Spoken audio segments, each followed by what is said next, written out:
Thank you for joining us today for this speaker series. I'm going to turn it over to fellow steering committee member Nathan French, who will be introducing our special speakers for today. Thank you, Derek, and thank you everyone to came into the space today, and I welcome you and look forward to hearing from our guest speakers today. Allow me to introduce them to you. The first is Laura Brucia Hamm, and Laura is the Director of Development and Quality Improvement at Halekepa.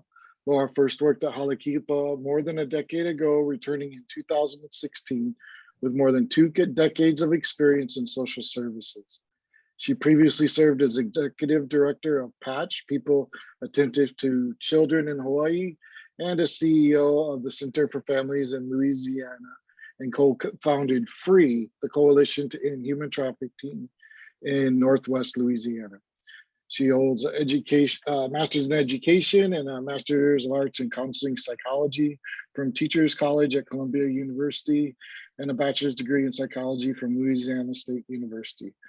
She serves on several mental health and wellness task forces and committees, Mental Health of America, Hawaii Board of Education, and Kaneohe Elementary. She is currently involved in initiatives to further trauma-informed and resiliency work throughout the state of Hawaii, and with the primary emphasis focusing on schools. Our second guest speaker is Ellen S. Wright. Ellen is the Chief Program Officer, Clinical Supervisor at Halekepa. She previously served as a Program Coordinator of Intensive In-Home and Therapeutic Foster Care Services for Halekepa from 2017 to 18.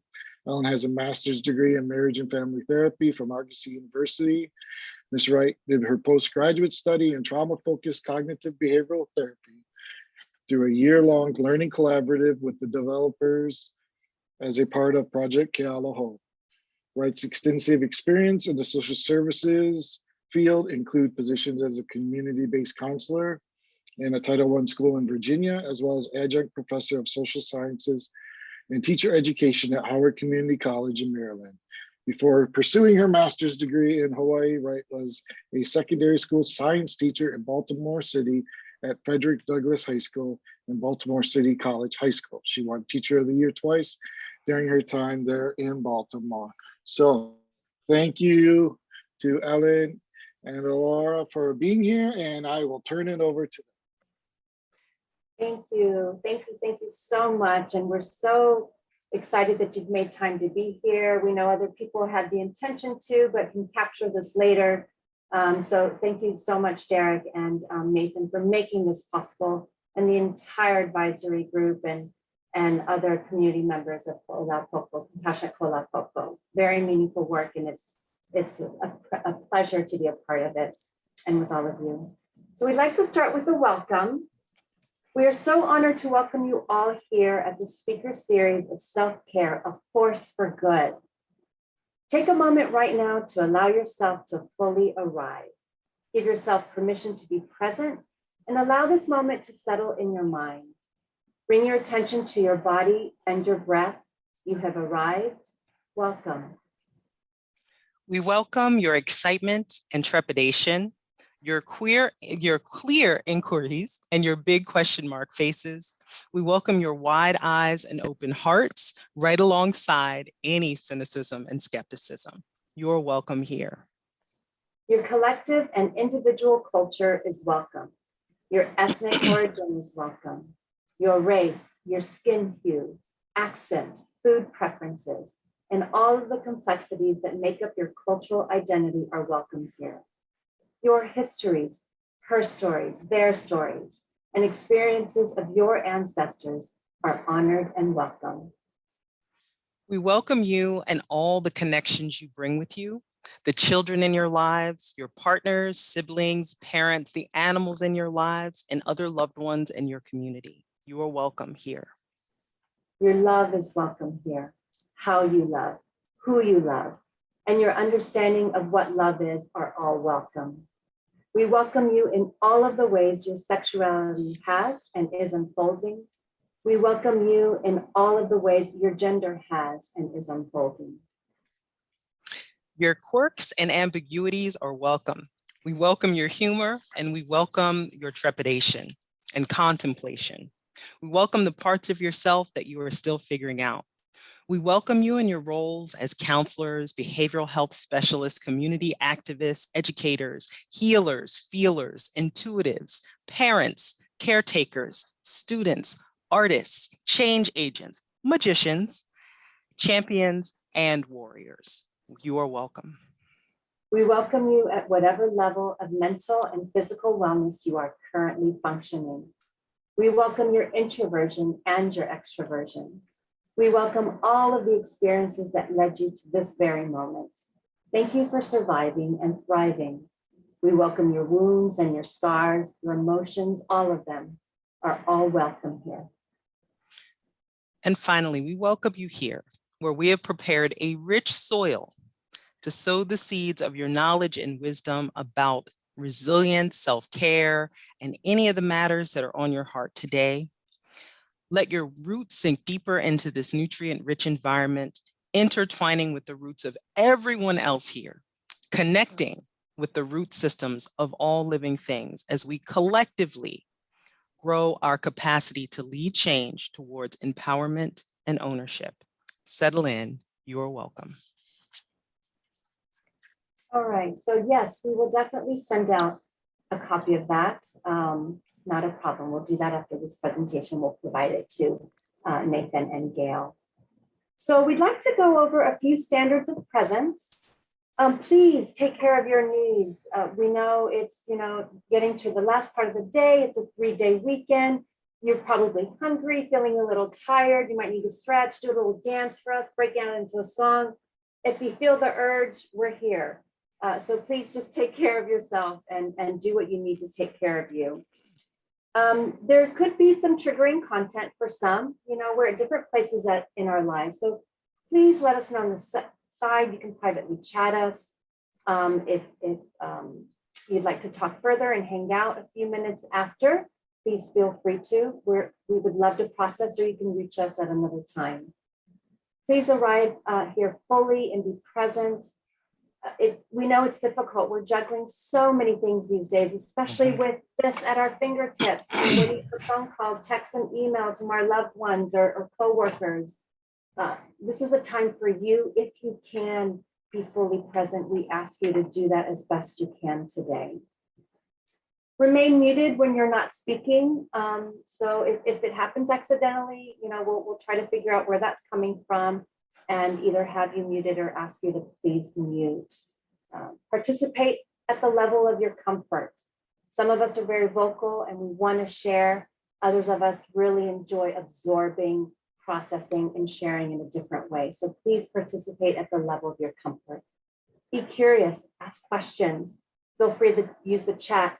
Ellen and I have a pretty good partnering system where when I'm speaking, she'll take care of the chat. And when she's speaking, I'll do my best to take care of the chat as well.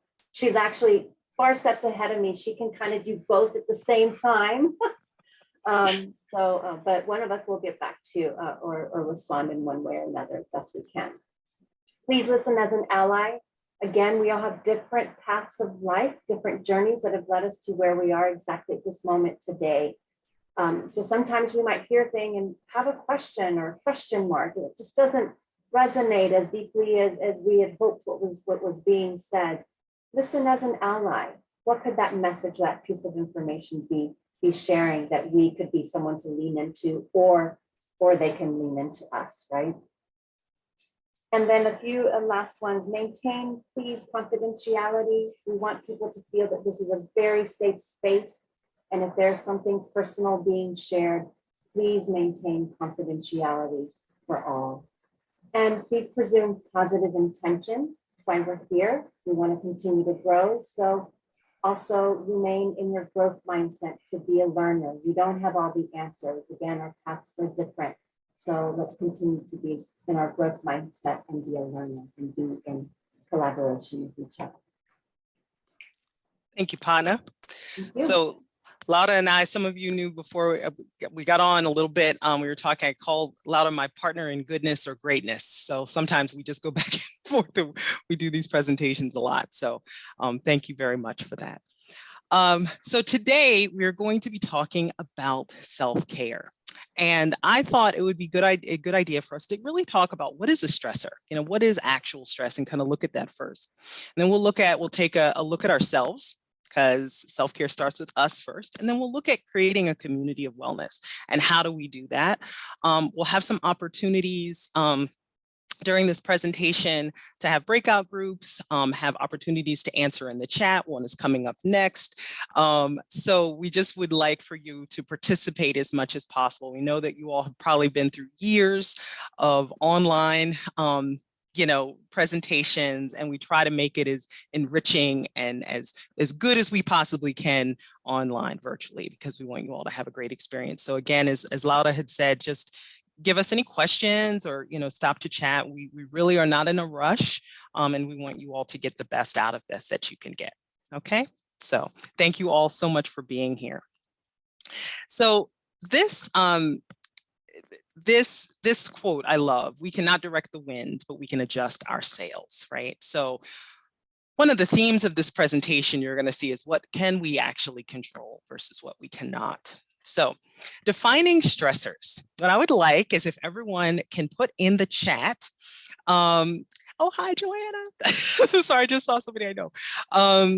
If you could put in the chat, list some of the things that stress you at work or home. Okay, and they could be one-word things. You don't have to, put a lot, write a book, but just write bullet points on some of the things that just when you think about them or when you have to be to engage in them, they cause you a little bit of stress. Give you a second to do that in the chat. Gas prices. Oh, yes. Thank you for that, Ryan. I heard this morning that we might be getting stimulus checks for gasoline, and I got hopeful. Finances, chores. Oh, Valor's here. Cooking. Deadlines at work. Feeling like there's not enough time to do everything that needs to be done. Absolutely. Ooh, the maskals in my building who refuse to wear masks in their building's common area. Still one of the laws here in Hawaii for another 36 hours. Yeah, that's stressful. Not enough time, arguments, tension in the workplace, disorganization, clutter, annoying people, being late, money, driving, toxic, negative boss, coworkers. That could be really challenging. Computer tech stuff. Oh, Gail. Driving in traffic, constant notifications, health issues, late notices of internal changes. Oh, that can very, very, very well be stressful. And then feeling unsupported. Thank you all very much. Chores, deadlines at work, health issues, right? So all of the things that you named, literally just being an adult. Thank you. You summarized it so well for us. Yes, there's so many things that can just be considered stressful. And normally adulting, and normally we just kind of accept certain things, right, as being stressful. So we're going to talk about what is actual stress, because I think we use that word a lot. And I, when I was preparing for some of these slides, I was kind of going back and thinking about myself, and also doing some research and looking at stress. And I just thought, wow, I needed this just as much as I I wanted to be here today, because I know self-care is always something that we are focused on if we're in the helping profession. Okay, so we're going to take a quick look at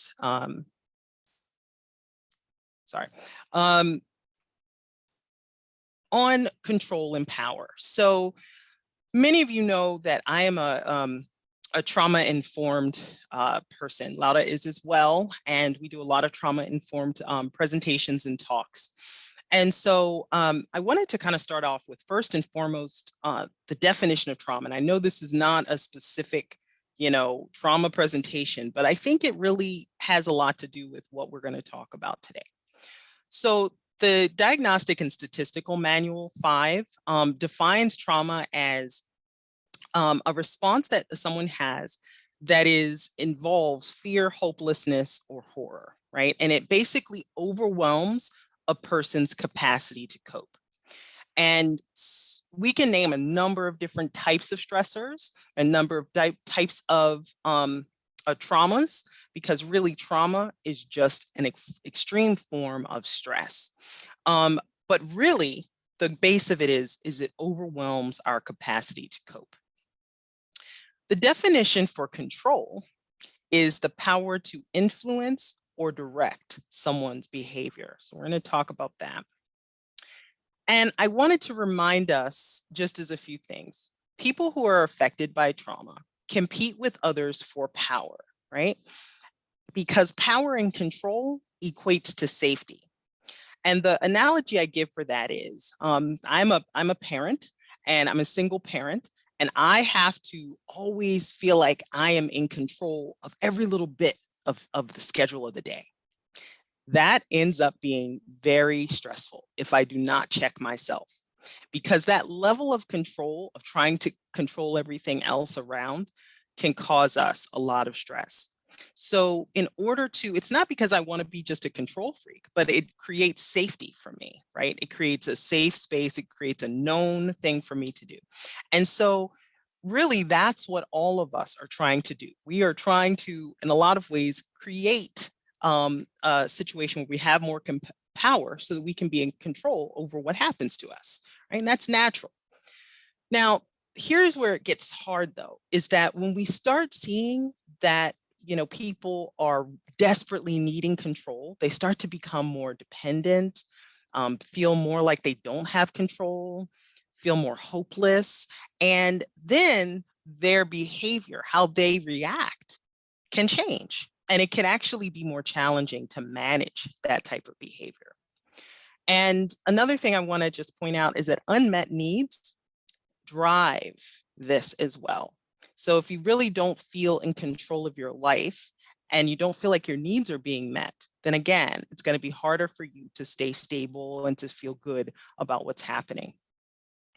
And so when one feels that they don't have control, it can lead to depression, inward feelings of powerlessness, thoughts of I don't have the ability to do something, I'm at the mercy of the world.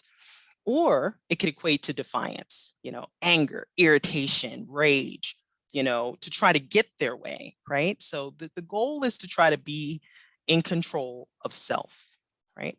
So where we see is that there is actually good stress and negative stress. So positive stress and negative stress. But stress itself is just the body's way of responding to changes, okay? And so it's very similar to the definition of trauma, right? Trauma, we have a response that involves the inability to cope, right? And because there has been some external demand that's created an overwhelming situation. Same thing for stress.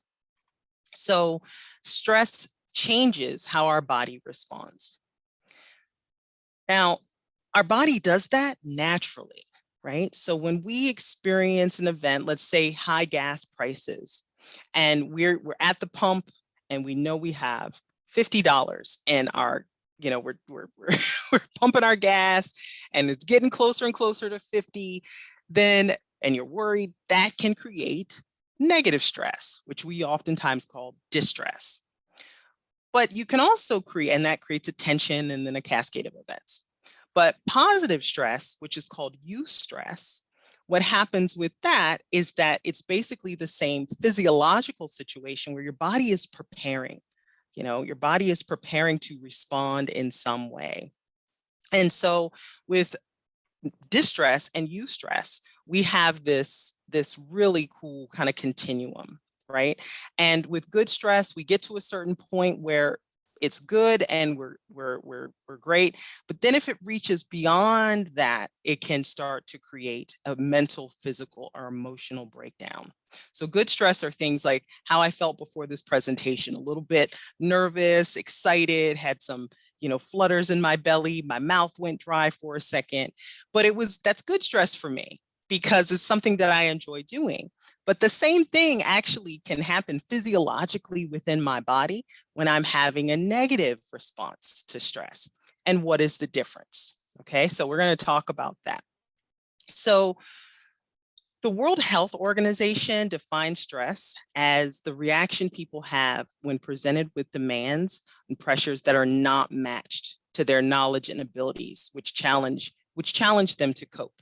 So for me, the biggest difference between eustress and distress is our thoughts and our behaviors and our emotions. So if you're thinking that something is more difficult, right, then that can create a situation where then you're going to be in distress. But if your thought about it is, okay, you know, everything's like, for instance, with this presentation, I was nervous, I felt it in my body, I felt that excitement, that was still stress.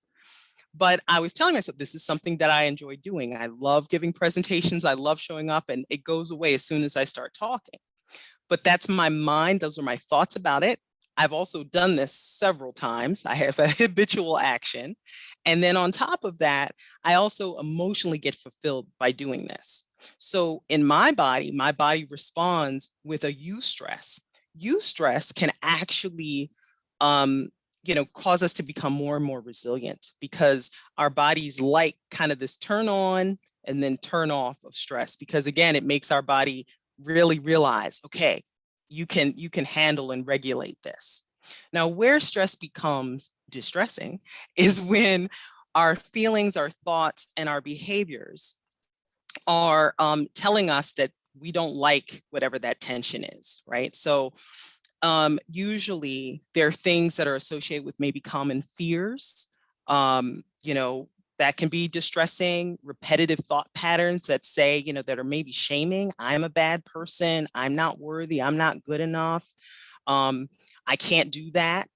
I don't have the skills to do that. Those types of things, when you're feeling that body tension, if you couple that with thoughts, that creates a distressing situation. Worrying about future events, or having such, I wouldn't say unrealistic, but perfectionistic expectations of how everything is going to be. And the more rigid we become in our thoughts and only accepting certain realities can put us into that stressful situation of, when I feel that tension arise as a body's response to whatever stimulus, if my thoughts are that, I can't handle that, or I can't deal with that, definitely fear of missing out, FOMO, definitely includes the fear of missing out. So any of those things can create the situation that we are feeling in distress. So one thing I like about the stress first aid model, and we're not going to talk too much about this, but I wanted to point it out because first and foremost, I didn't know that this existed until about 6 months ago.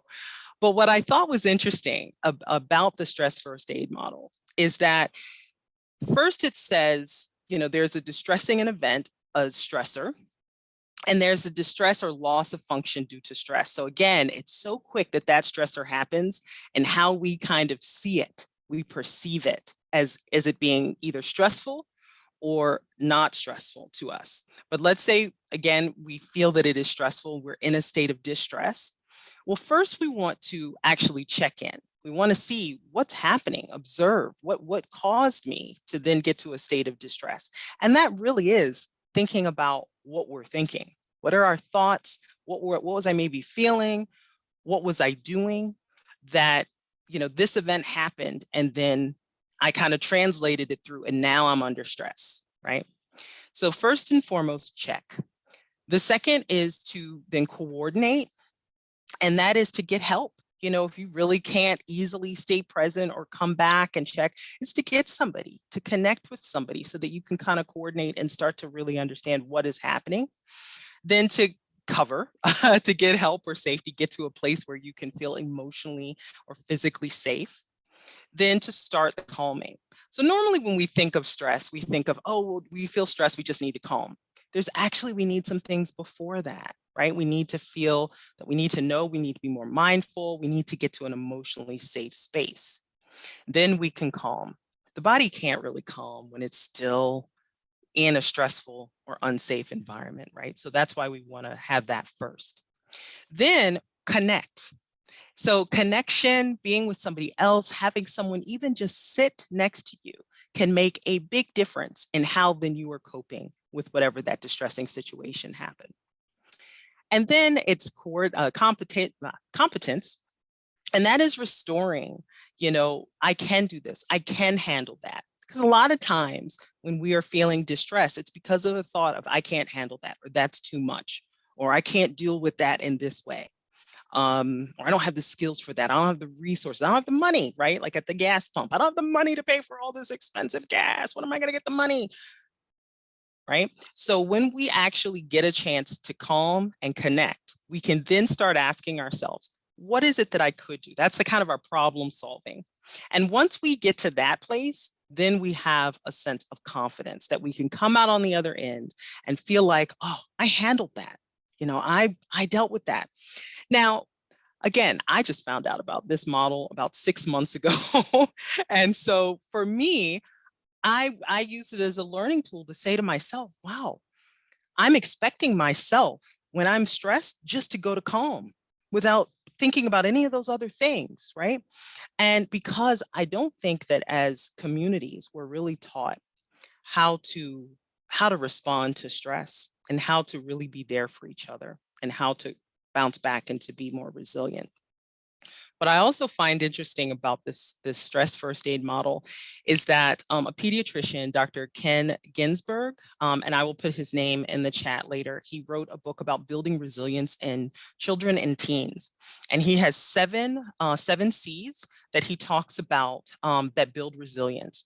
And several of those C's, the connect, the competence, the confidence, are all, and coping, really that's kind of calm. Those are 4 of those 7 that build resilience. So just in this model, it really is also supported by a lot of research that says if you have certain parameters that are set, then we tend to bounce back. We tend to get, to be resilient and to move forward. But if those things are not met, if we're not actually connecting and feeling a sense of accomplishment or feeling a sense of competence now, then every time that stressor comes back around, we're going to have the same response, right? So we have to try to do something different to get a different result. Does anyone have any questions so far just about that, the model or good stress, eustress or distress? Okay. Okay, one last piece here is the locus of control. Because you know how I mentioned about that feeling of control and how important it is. And again, the driver for stress is wanting to have control, right? Wanting to have power over a situation and be able to know that that situation cannot overwhelm you, right? So I like to always look at the locus of control. Again, great reminder. This is probably stuff you learned about at some point, but it's a great reminder for us, especially I've kind of had to reference this several times during the pandemic to really remind myself of the things that are actually in my control and the things that are not in my control, right? So the things that we can control are our thoughts, our actions, our decisions, our actions, right?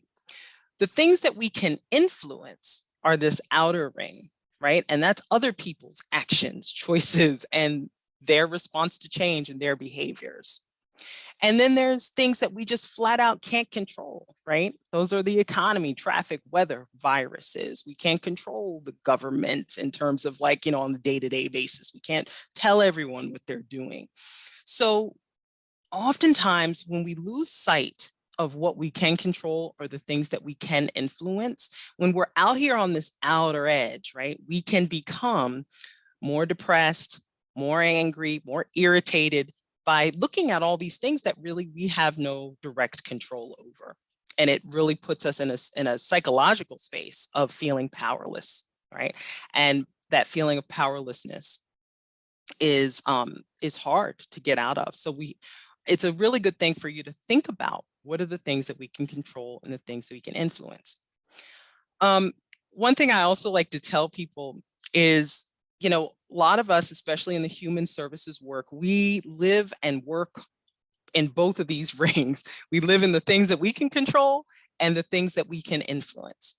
And sometimes it becomes really difficult to maybe have a classroom of students and you're trying to influence them positively and they're not paying attention or they're doing things deliberately to, not be attending. And, it can really be stressful.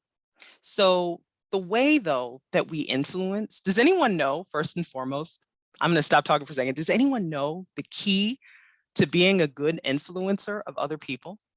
You can put it in the chat or unmute. What is the one key?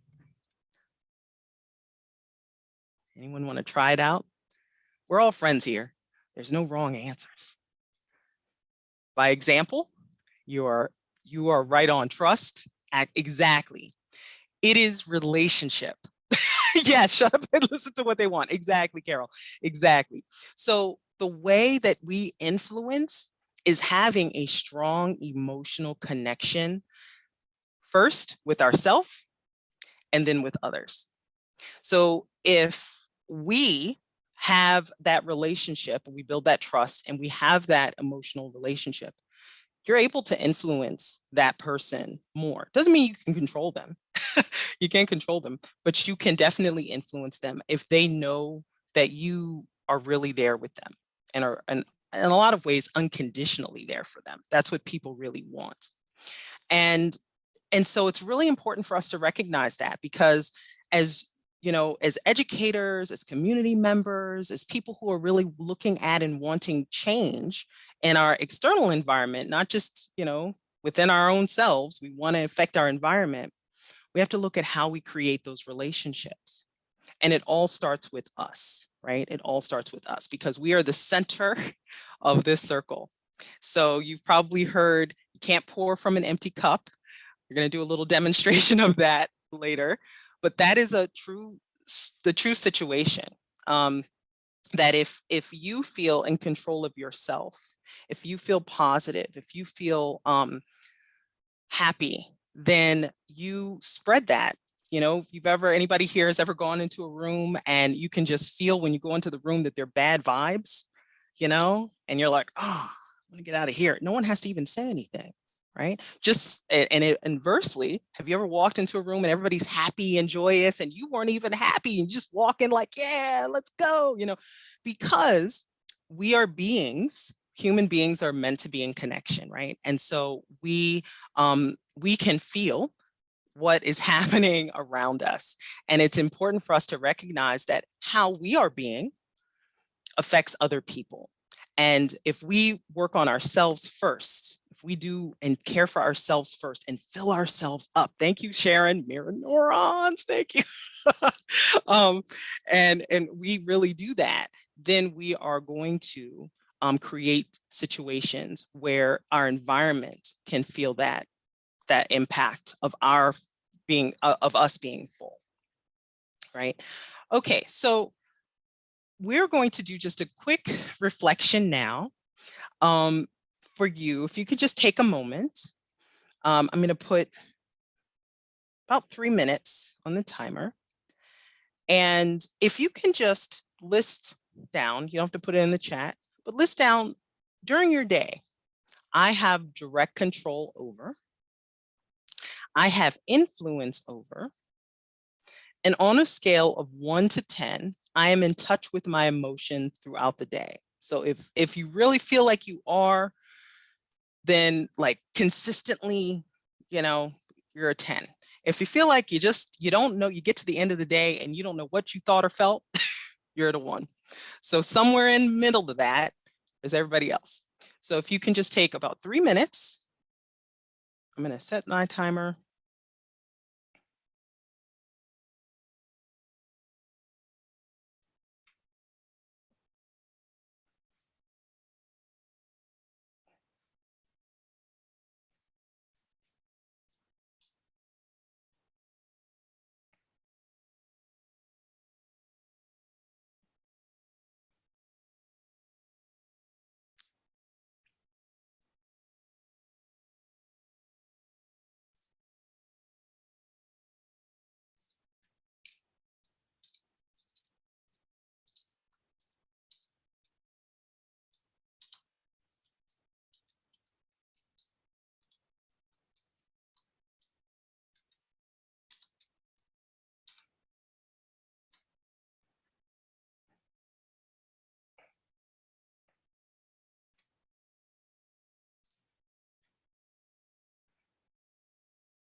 Mhm.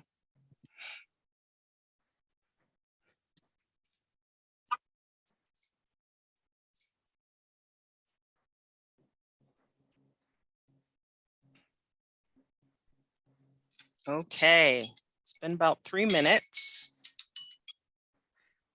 Okay, thank you, Sharon. And it's as Sharon put in the chat, it's interesting how little we really have control over. Yes, and we're marketed in so many ways to be told, we have control over this, and you should be so stressed over this, and really. If we really looked at what we could actually have control or influence over, I think a lot of us would be a lot happier on a frequent basis. Okay, so does anyone want to share? And you don't have to share everything, but anyone want to share any of what you thought about even from that reflection? You can unmute or share in the chat, whichever feels better for you. We like people to talk though.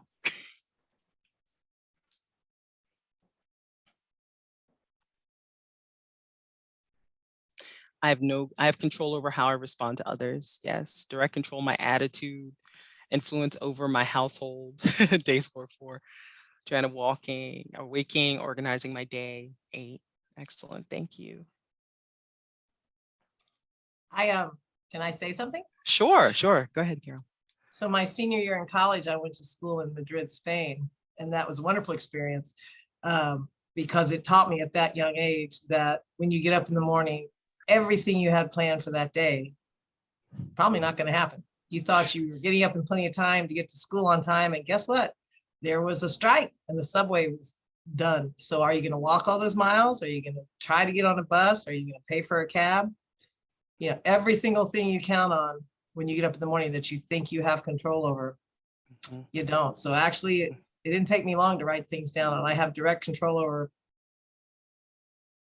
Excellent, thank you. Not much. Right. Thank you, Carol.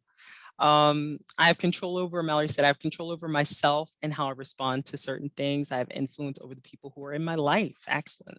Venus says, what I put in my body. Exactly. Yeah, what we feed ourselves, right? Mentally, physically, who we're around, we have control over that, right? Anyone else want to share?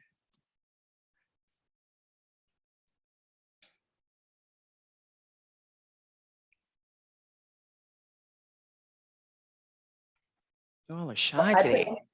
Okay. Go ahead, Sharon.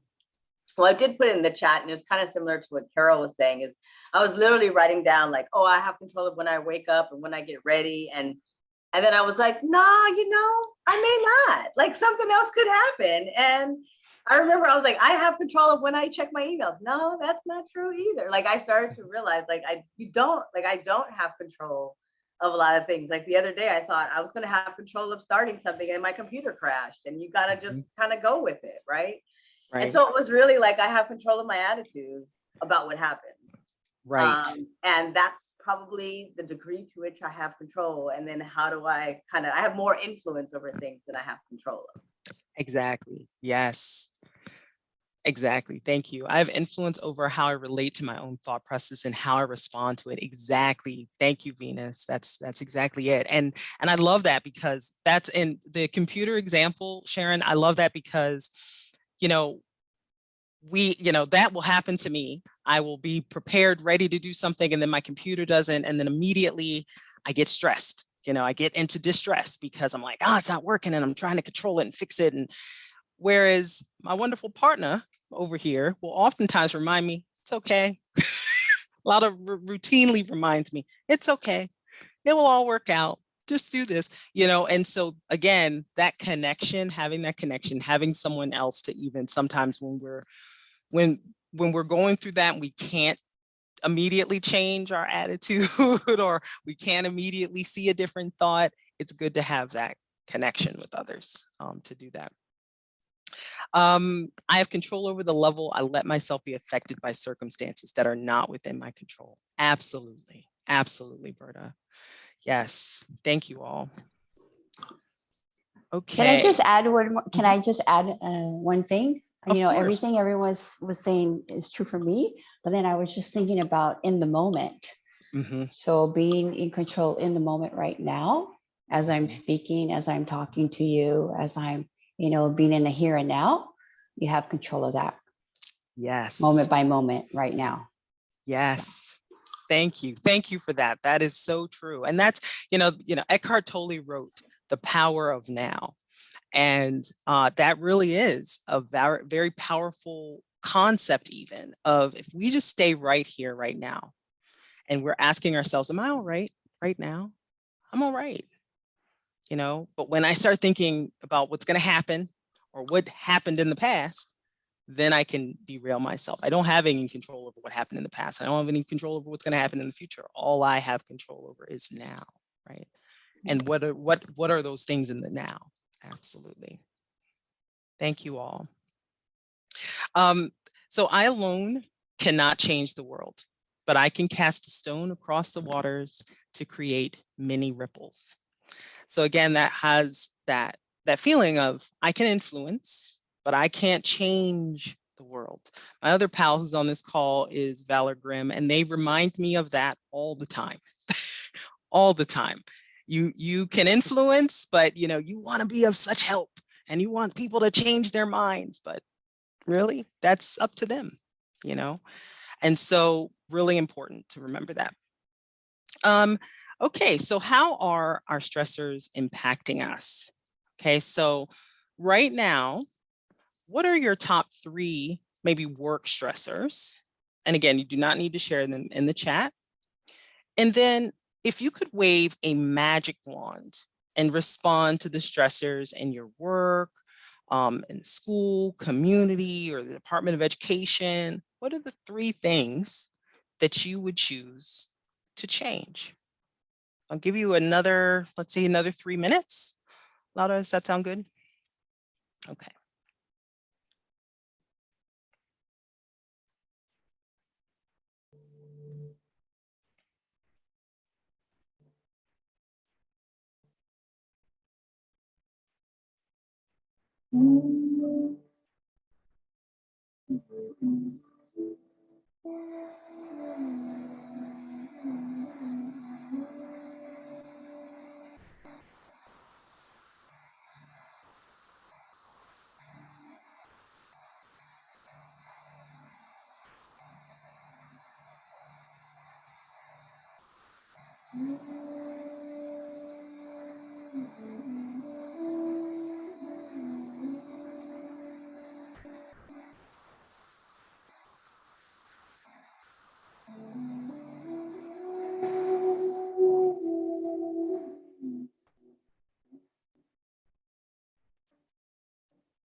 Okay. So we wanted you to do this just to get your thinking before we go into some breakout groups. So what we're going to do now is we're actually going to go, Laura is going to facilitate this piece, but we're going to go into some great breakout groups. So hold on to that reflection, and I'm going to pass it over to my partner in greatness. Yeah, thank you so much, Ellen. So as we do a little shift, we're going to, as Ellen said, we're going to put you in a little breakout group, and I'm going to, give me a second here. I'm going to grab the questions that we would like for you to consider while you are in your group. And you put them in here before you go in your group. Otherwise, it won't blast out to everybody when you're in your group. So some of the questions we're going to be asking, there's 3 of them right now in your breakout group. We'd love for you to discuss how much time do you dedicate to taking care of you and how often? The second question is, what do you notice when taking care of you? Like, what happens to you when you're taking care of you? How's your body feeling? Where's your mental state? How are you emotionally feeling? And addition to that, how is that impacting others around you? What have you noticed? If you can take a few minutes to really think about when you're taking care of you and how it not only impacts you, but people around you, what does that look like, feel like, taste like, whatever senses you can bring to life to that question. And the third one is, who and what inspires you about self-care and well-being? So in your breakout group, please take turns and share as much or as little as you would like. Hopefully there will be enough time that you can get through all 3 questions. If not, we encourage you to continue thinking about that on your own time and finding opportunities to share and connect with others on these questions. So Ellen, how much time are we going to give folks in their groups? Let's give people 10 minutes for this, and then we'll come back. Yep. Okay. Any questions right now or comments before we break out? My only thing is when there are 12 breakout rooms, we wanted to have kind of smaller groups to have more intimate conversations. So there are 12 breakout groups. If you could just remember the name of the room you were going to, it should flash on the screen. You're going to room 1, room 2, whatever. Just remember that, because we will just ask for one person out of each group to just kind of summarize or share thoughts after. Okay. I'm opening all the rooms. We're about to do our virtual fun, all go to that place, breakout rooms. Thank you.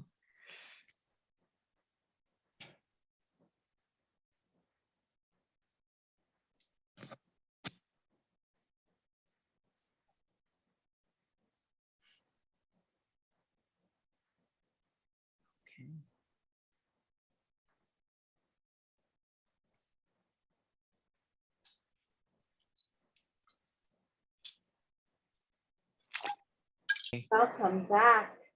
Well, it's looking like I didn't cut off anybody mid-conversation. Nobody looked like they were mid-sentence. Hopefully, okay. All right, I think we have everyone back.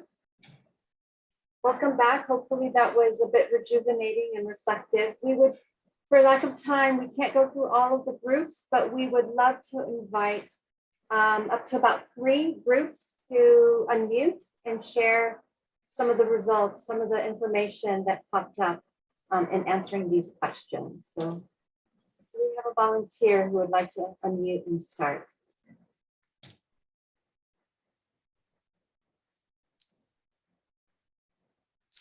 Go ahead, Diane. Okay, hi everybody. Thanks, Ellen. Thanks, Laura. And thanks to my partner in the breakout group, Corinne.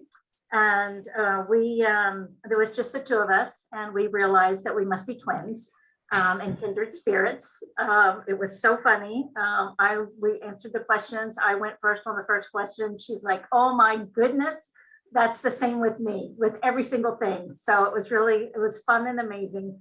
But so we both, for self-care, we both have our dogs whom we love. Mine is young, hers is older. We both like whodunits and crime and PBS. A little bit of self-care there. Just sit back and put your feet up and relax. And yeah, for me, my time in the water, which I find is renewing and healing. That's water for me, and I really hold to that in that time that I allow for it. And Corinne was saying that she's naturally an introvert, even though she said that people who know her probably would not agree. But she needs to recharge her batteries and spend time with her dog and go to the beach with her mom and just, spend the weekend recharging, because at the end of the week, you're kind of, that battery is low and you just get recharged over the weekend doing the things that you create time for and are important to you, and that's going to make a difference. For the second one, how does self-care impact you? Well, she says, Corinne says, I really do feel like a battery, like I'm getting charged back up. We commiserated again on the fact that we're both in new jobs, and we both in our previous jobs did a ton of driving all over the island, and now we both have very short commutes, and that obviously plays a role too in how we're feeling, and how you're feeling when you arrive home at the end of the day, if you've had a 5-minute or a 15-minute commute versus an hour and a half. And what inspires us, Corinne said she's just doesn't really know that there's been any one person that has inspired her, but that she understands that she needs to take care of herself. And I shared that for me, it was a huge awakening coming to Halekepa. I shared with her, and I've shared with everybody who will listen to me, that Halekepa places a huge importance on self-care, and I have not experienced that before. So I guess you could say that's kind of just it reinforces what everybody talks about and everybody knows about. But does everybody do it? Wonderful. Thank you so much, Diane, for sharing so much wealthy Thanks, information. And you too, Corinne, for being the partner. We did that on purpose, We knew. Great. That was amazing. Who would like to go next and take about 2 minutes? I can share from group 12. Thank you, Jenna. Sure. We, my partner Sarah and I agreed that neither of us spend enough time on self-care. Sometimes we're just too tired. We're both parents. And that we did say that, though, that we both have people in our lives that either encourage us to try to take more time for ourselves, or who are good models of self-care that we can look to. But one of the main things that we talked about was that self-care as parents is not necessarily something that was modeled to us by our parents, or maybe was even discouraged or frowned upon in a lot of ways. So this is sort of a new territory for us to navigate, and that's kind of brings some challenges into figuring out how to make this self-care be a part of our parenting lives. But we agreed that we're inspired to learn these skills to pass on to our kids. That's such a great message. And thank you for being so honest about that, because I think a lot of us can relate to that role modeling of you just do, why are we that important to really take care of ourselves? And with all of the knowledge and the science that's out there and the experience, if we give ourselves that time, space, and safety to try different things and then recognize how it impacts our being, ourselves, our mind, and also the people around us, we begin to slowly give ourselves permission. So thank you for being brave to share that. And I hope that you will encourage to explore and find lots of grounding in what makes you feel good. Thank you. All right, who would like to go last? So one more group, a couple more minutes.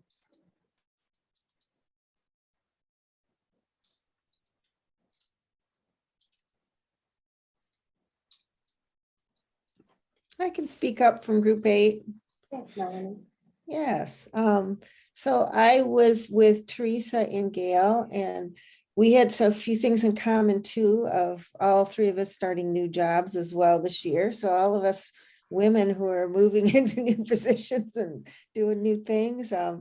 So we were talking about the challenges of like that first year experience and how that definitely dips into your kind of rhythm of, if you did have a rhythm that was a little different, of more self-care before the new position. We all too agreed that we don't really have the balance that we need to have with caring for ourselves. And, you know, just, I don't know, we didn't, well, we just talked about that it's how hard it is to find that balance. And, you know, especially as you get older, you like have less energy. So you almost have to be like more judicious with like how you spend it and use it. And that like, it's even like almost more magnified where, you know, you really have to do things that can regenerate yourself. And we talked about that self-care can be a lot, like, we didn't directly talk about it, but we referred to like everything from like eating well to walking and like just having the exercise, but also doing things that just give you joy. And that's so important. Oh, gosh, absolutely. So I feel like there was a similar theme there from what Yep. you shared, right? Yeah, absolutely. And our other theme was that we're all in this business of taking care of a lot of other people. Yes. And because we're more like concerned about taking care of others, we don't always like give enough care to ourselves. Absolutely. And sometimes I also find that in the work that we all do, that sometimes you as the individual who is willing to take those steps into self-care become a role model for your teams, for your supervisors, for your bosses, for leadership, right?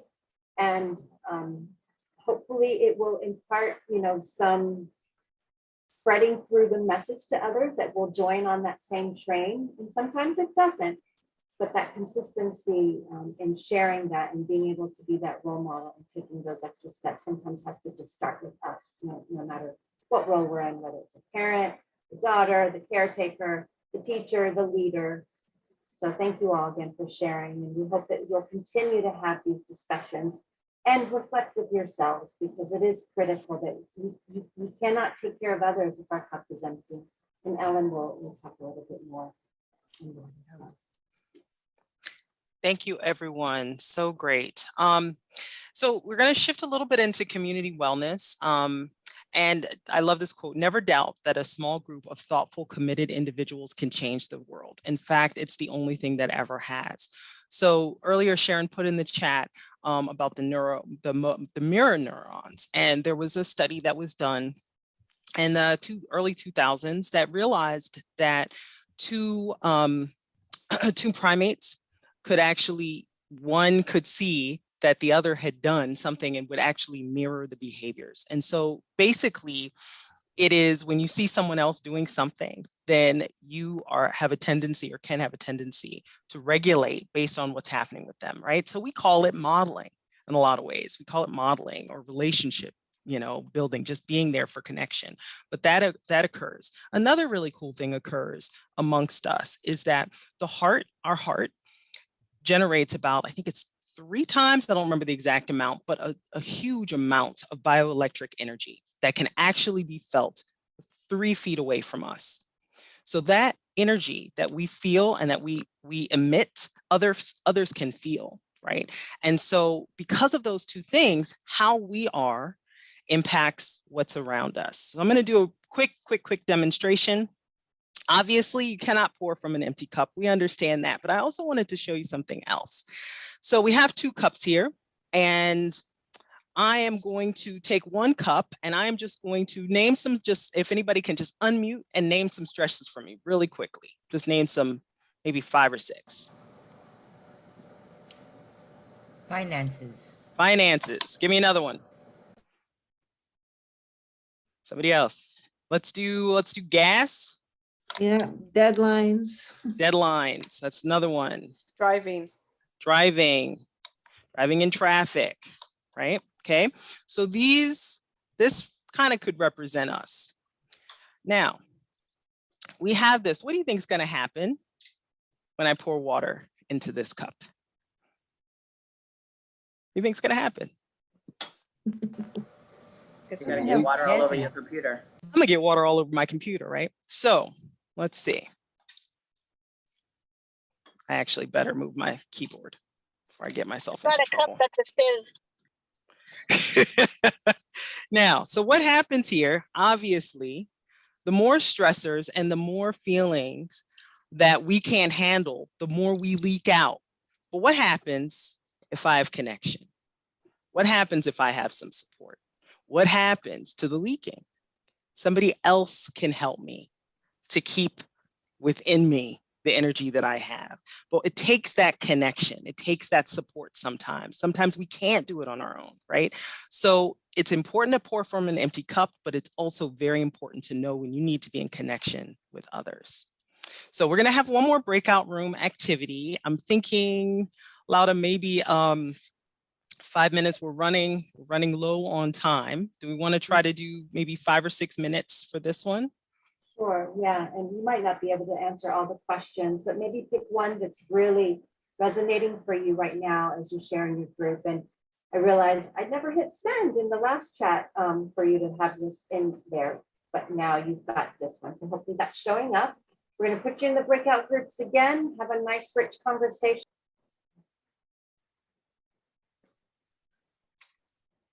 Awesome. Welcome back, everybody. I know it felt short. I hope that you were able to see the questions in the chat. We did have someone that couldn't any of the. Yeah, the questions never came up. Oh, sorry, Valor. No. The rest of you were okay? Yeah, I at least got to see one of them, so we just shared on that one in the time we had. Okay. Hopefully you can see them in the chat now, and if you want to copy and paste them and keep them for a group chat meeting, team meeting, family meeting, whatever that may be.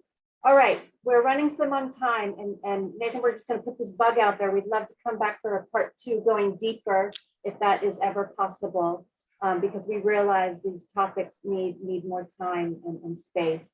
But we'd like to invite. We've already heard group 2, 8, and 12 speak with the last group of questions. Could we have one other breakout group volunteer to share for about 2 minutes?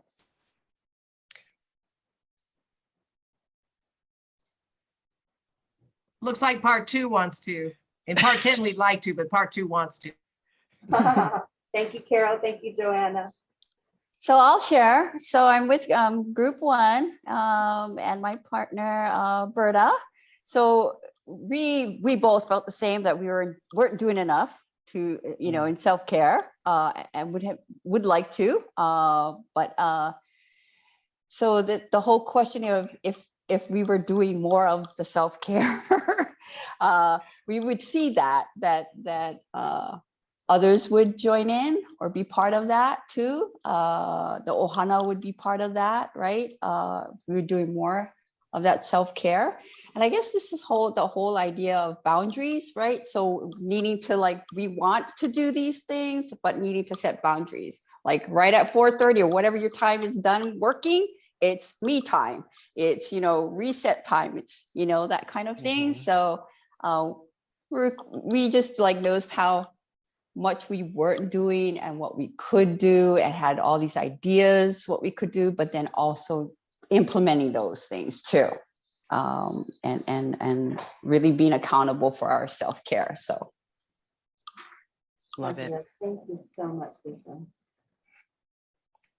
Okay, thank you all for sharing. I'm going to turn it back over to Alan to kind of wrap up with a couple more slides. Yeah, thank you. And thank you, Carol, for putting it in the chat. Before you start a meeting at work, ask each person what they have done since the last meeting to take care of ourselves.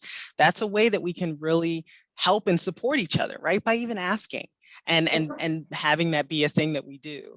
And also taking, go ahead. Sorry, I was just saying, perpetuate the new culture around the whole shift, right?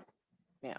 Normalize and I also I also love that you put and take the word guilty out of guilty pleasures. Just do it for pleasure. Exactly. Exactly. So, okay. Last slide, and excuse my weird gifts, but I like to do things like this because I like to have fun. So what helps? So traditional things we think of with self-care is eating well, exercising, those types of things, getting enough rest. And those are foundational, right? We need those. But I wanted to also provide just a brief list in our final minutes of some things that you can also do. So group forums and communication, and that's really leveraging the people that you work with, having that opportunity to really communicate with people and maybe create groups and create forums to talk about it. At Halekepa, we're in the process right now of starting a wellness committee. And we're really excited about that because we really want staff to know that that is an important part of what we are doing, right? And so the next is, something's wrong with the side. Mindfulness. So that is that presence of mind. That is in the now, recognizing, what am I thinking? What am I feeling? What am I doing, right? And is what am I thinking, feeling, doing, adding to my distress, or is it, filling me up? And so really having that understanding. And the more mindful we are, the less stress and distress we're going to be. Leaving work at work. I think Lisa's group said that, taking time off. I have a terrible time. We teach what we need to know. So I teach self-care because I need to know it really well. So taking time off is important. Taking a break at work, just getting up from your desk, walking around. I just told someone yesterday, get up from your desk, go get some sunshine, right? Just get some sun on your face, even for a few minutes. Having the uncomfortable conversation. And I know sometimes that doesn't seem like self-care because it could cause greater distress, but sometimes having that uncomfortable conversation can clear the decks so that we have a greater understanding. We have clarity. I oftentimes use the term clarity dissolves all negative emotions. When I get clear about what's actually happening, it can give me, and I can think differently about it, then I have a clearing and feel better. Gratitude and appreciation lists. My mother said to me growing up, what you focus on will grow.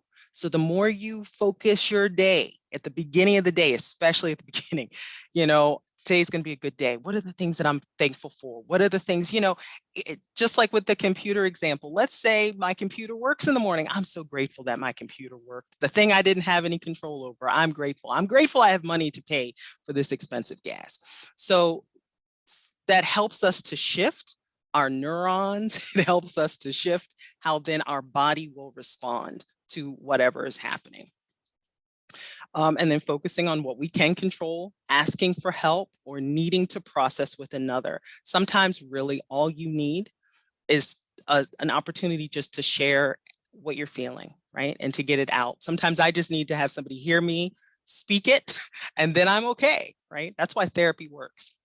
And creating change or organizing change. So one of the things that I feel is one of the biggest things that helps us is to know that we have what we have power over. So, when we're thinking about all the things that are stressful, maybe think of, what can I create? What can I do? What can I do within my locus of control to address what's happening, right? Be with the Aina. Yes, thank you. So we are at the end. I know I was kind of rushed at the end, and I'm so sorry. And we had a slide for a poll. We'll probably send it out, actually, if that's okay, Nathan and Gail, to you all to send out to the list, because we'd love to know. But we'd like for you to really make a commitment to yourself for the next 90 days. What is one thing you are willing to do and think about? Right? So we'll send those links to you because we'd like to know, but we'd really like for you to make that connection to yourself. Okay. I am going to thank you such big mahalos. Laura, I'll turn it over to you. Any other questions from anyone? Please ask. I just want to mahalo everyone too. Big love and big self-care opportunities for everyone in store. And thank you so much, Nathan and Gail and Ola. Compassionate Kola Koko. It's always a wonderful opportunity to be together with all of you. Yes. Well, Thank you. Thank you both so much, Ellen and Laura, for creating this beautiful space for us all to reflect and share. That was such a beautiful presentation. But thank you again. I hope that everybody can take all kinds of good things home and take care of themselves and normalize self-care and lead in self-care. And again, thank you so much for joining us. Thank you, Laura. Thank you, Ellen. It was wonderful. Thank you. Stick We're around here for if anyone wants to chat. If that's okay with you, Gail. Yeah, absolutely. Take care of yourselves. Be in joy. Mahalo, everybody. Have a great weekend.